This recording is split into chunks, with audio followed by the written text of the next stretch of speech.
만약 우리의 입술에 지금 찬양이 없다면 아마 분명히 이런 상태일 겁니다. 진정한 현실 감각을 잃어버린 상태. 하나님이 살아계신지 갑자기 느껴지지 않는 그런 상태. 주님을 전혀 누리게 되지 못하는 그런 상태. 안녕하세요. 반갑습니다. 라테입니다. 오늘은 기도의 다양한 면들 중에서 특별히 다른 모든 기도들을 더 많이 자극하는 그런 기도에 대해서 한번 이야기를 해보려고 하는데요. 우리가 기도를 하다가 잘 되지 않을 때 일단 이것부터 시작을 하면 되고, 다른 어떤 기도들보다 사실 가장 최우선적으로 앞에, 그러니까 순서적으로 앞에 배치하는 게 좋은 그런 기도의 방식입니다. 무엇일까요? 아마 이미 알고 있을 텐데요. 바로 찬양입니다. 여기서 말씀드리는 찬양이라는 것은 찬송만 의미하는 게 아니고, 누군가를 향한 칭찬과 또 감사와 찬사를 보내는 그런 모든 것들을 아주 넓게 다 의미한다라고 생각을 하시면 됩니다. 근데 그것을 이제 극적이고 효과적으로 표현하기 위해서 음률을 붙이는 것은 멋지고 훌륭한 일이 되겠죠. 바로 그런 이유 때문에 사실 우리가 기도회를 하더라도 찬양을 먼저 하게 되고, 모든 예배 순서마다 찬양, 찬송의 시간들을 앞에 두곤 하는데, 대체 왜 기도회에 있어서도 찬양을 먼저 하는 게 더 좋을까요? 첫 번째, 찬양은 다른 모든 기도를 제대로 올려드릴 수 있도록 준비시켜 주는데요. 한번 생각을 해보세요.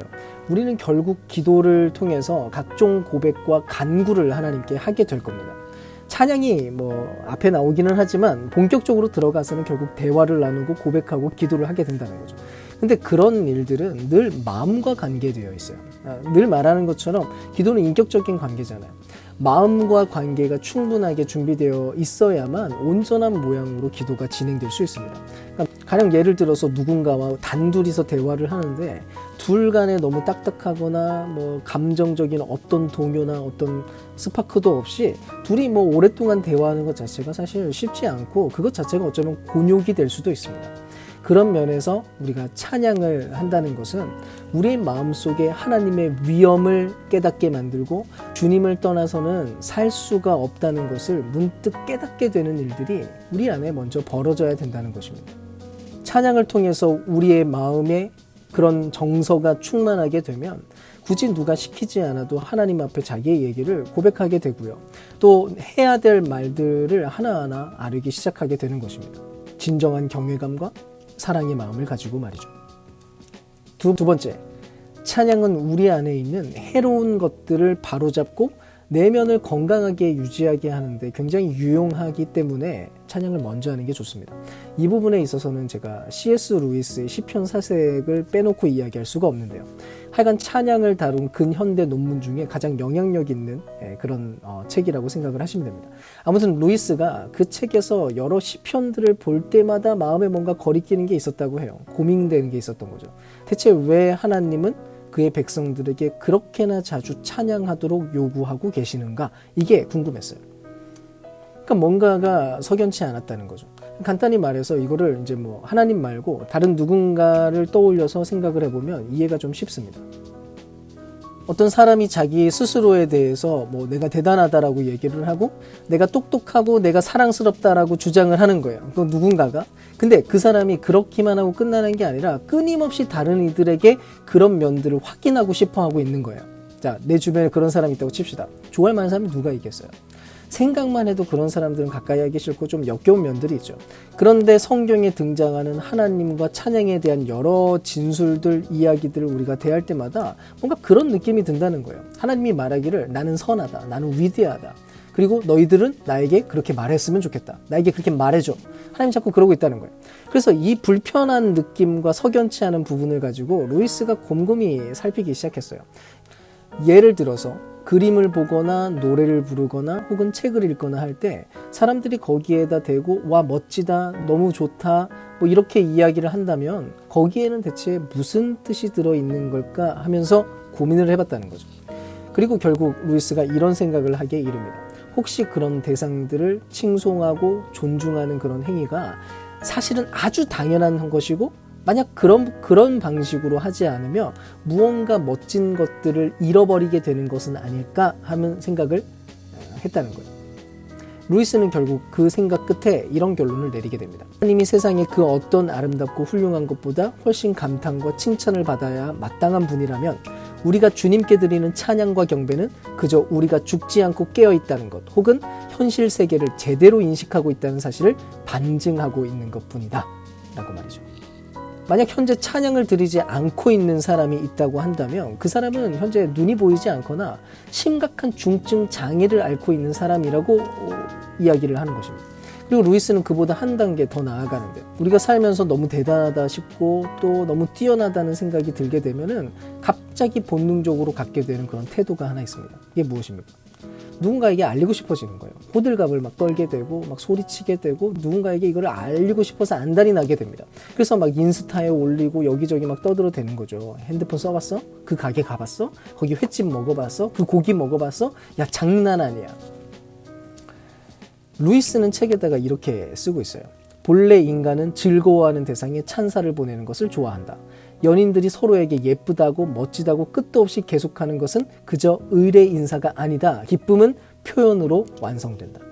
그리고 만약 그런 감정들을 시나 노래나 미술로 순전하게 담아낸다면 어떻게 될까? 더없이 찬송의 대상이 가진 진가가 드러나게 될 것이고 이 편의 기쁨 또한 끊임없이 커져가게 될 것이다.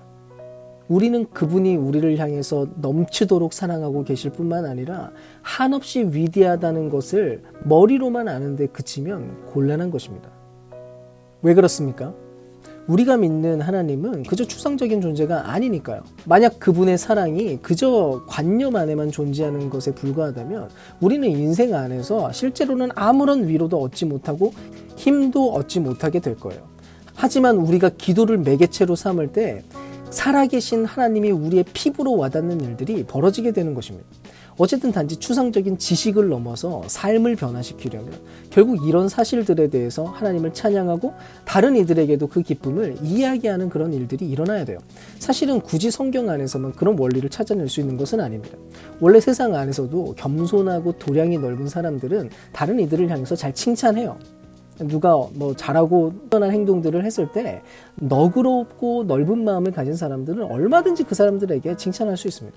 근데 매사에 짜증스럽고 불평만 가득한 사람들은 절대로 누군가를 칭찬하지 못하죠. 훌륭한 비평가는 많은 결함을 가진 작품 속에서라도 그 안에서 칭찬거리를 찾아냅니다. 근데 아주 쪼잔한 비평가들은 뭐 계속해서 추천도서 목록을 줄여나가는 것밖에 없죠. 이런 면에서 찬양이라고 하는 것은 우리 내면이 얼마나 건강한지를 알려주는 그런 지표가 되기도 합니다. 여러분의 내면은 지금 어떠신가요? 건강한가요?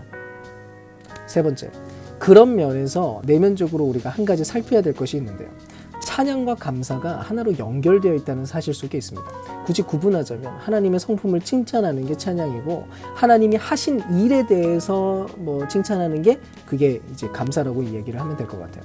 그리고 성경은 감사하지 않는 것을 늘 죄의 본질이라고 얘기를 합니다. 대체 왜 그럴까요? 이거는 팀 켈러 목사님의 한 비유를 좀 이야기할게요. 표절 문제와 같다고 얘기를 합니다.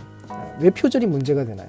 남이 한 생각을 마치 자기가 창의적으로 한 생각인 것처럼 그렇게 이야기를 하니까 그게 문제가 되는 겁니다. 누군가의 아이디어를 사용했다는 것 자체가 문제가 되는 게 아니라 그 아이디어의 원래 주인에게 감사하지 않고 그에게 돌려야 될 마땅한 존중과 칭찬을 하지 않으니까 그게 절도 행위가 되는 것이죠.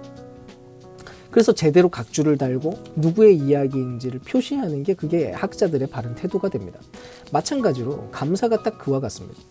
인간이라는 존재, 우리 모두는 어차피 우리의 힘과 능력으로 절대로 살 수 없습니다. 살아가는 모든 사람들은 지금도 하나님의 은혜를 입고 있습니다. 만약 그렇지 않았다면 우리는 다 순식간에 멸망당했겠죠. 이 모든 것은 하나님의 은혜입니다. 그 은혜 없이 우리는 단 한순간이라도 온전할 수 없습니다. 근데 거기에 대해서 우리가 감사하지 못한다면 그거는 배은망덕하지 못한 것이죠. 감사의 고백, 감사의 찬양이 우리의 내면에 자리 잡고 있는가, 그것이 굉장히 중요합니다. 이제 이 모든 것에 대해서 알게 되었으면 우리는 찬양하는 습관을 가져야 됩니다. 여러 가지 방법이 있을 텐데요. 자기만의 진실되고 독특한 방법을 찾는 게 제일 좋은 것 같아요. 가장 쉬운 게 일단 있다면 찬송을 일단 많이 듣는 것입니다. 그래야 무슨 고백들이 있는지 또 어떤 내용들이 내 마음을 특별하게 울리고 무엇이 나의 진심과 맞닿아 있는지를 그 안에서 파악할 수 있게 돼요. 사람마다 자기에게 맞고 감동이 되는 그런 찬송들이 또 있기 마련입니다. 그리고 너무 한 가지 종류만 고집하지 마시고 풍성한 하나님의 은혜와 성품들에 대해서 알 수 있도록 아주 많은 찬송들을 접하면 좋을 것 같아요. 찬송가를 배워도 괜찮을 것 같고요. 그리고 하나님의 성품과 그분이 하신 일에 대해서 글을 써보거나 진지한 태도로 하나님을 묵상하면서 직접 내가 사용할 수 있는 나만의 단어를 가지고 하나님을 표현해 보는 게 되게 좋은 것 같습니다. 그래서 꼭 하고 싶은 말은 여러분 찬양을 잃어버리지 마세요. 하나님을 더 많이 칭찬하시고 하나님의 성품을 칭찬하시고 하나님이 하신 일들을 계속해서 노래하시고 이야기하세요. 만약 우리의 입술에 지금 찬양이 없다면 아마 분명히 이런 상태일 겁니다. 진정한 현실 감각을 잃어버린 상태. 하나님이 살아계신지 갑자기 느껴지지 않는 그런 상태. 주님을 전혀 누리게 되지 못하는 그런 상태.